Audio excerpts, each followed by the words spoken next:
د لوی خدای په نامه د خبرونو سرټکی په تهران کې د بهرنیو سفیرانو او استازو په غونډه کې د اسلامي امارت د سفیر ګډون. تیر یو کال کې په بلخ ولایت کې د درود 40,000 څخه ډیر وړیا جراحي عملیاتو ترسره کېدل او دا چې حماس په غزه کې د وژنو د بندیدو غوښتنه کړې ده. د لوی مهربان خدای په سپېڅلي نامه درنو لیدونکو سلام. د نن ورځ خبرونو ته ښه راغلاست. نن دوشنبه د 1404 کال د چنګاښ 23مه نیټه ده. زه عزیز یم. دا بشپړ خبرونه دي. په تهران کې د اسلامي امارت سفیر مولوي فضل محمد حقانی په هغه غونډه کې ګډون وکړ چې د یاد هیواد د بهرنیو چارو وزارت له لوري په دې هیواد کې د میشتو بهرنیو سفیرانو او ځانګړو استازو لپاره جوړ شوی و. په تهران کې د اسلامي امارت سفارت د خبرپاڼې په بنسټ په دې غونډه کې د ایران د بهرنیو چارو وزیر سید عباس عراقچي د سیمې په کچه د وروستیو بدلونونو او د یاد هیواد د بهرني پالیسي په اړه موضوعات وړاندې کړل.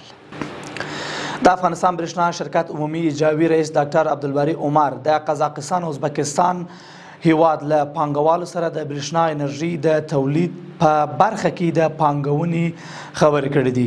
په دې کتنې کې د یادو هیوادونو د پانګوالو افغانستان کې د برېښنا انرژي تولید او تخنیکي انجنیرانو روزنې برخو کې خپلې طرحې او وړاندیزونه شریک کړي او پانګونې ته یې لیوالتیا ښودلې ده. دغه راز دې کتنه کې ښاغلی عمر افغانستان کې د برېښنا انرژي شته فرصتونو په اړه معلومات شریک کړي او پانګوالو ته یې د هر ډول همکاري ډاډ ورکړی دی.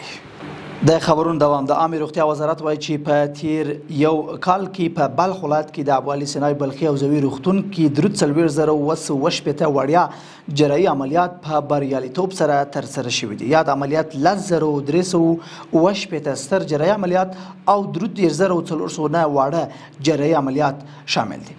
د عامه روغتیا وزارت په وینا په دغه موده کې زرګونو ناروغانو په دې روغتون کې د سراپا بستر دننه لابراتوار د زړه عکس سی ټي سکان او ایکس ری وړیا خدمتونه څخه ګټه اخیستې ده.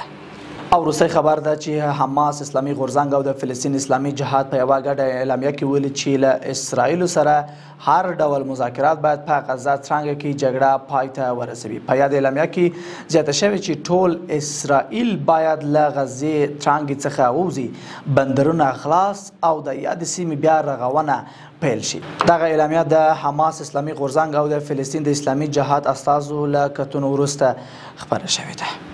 له ملتیا مننه. تر بیا ښه وخت او ښې چارې.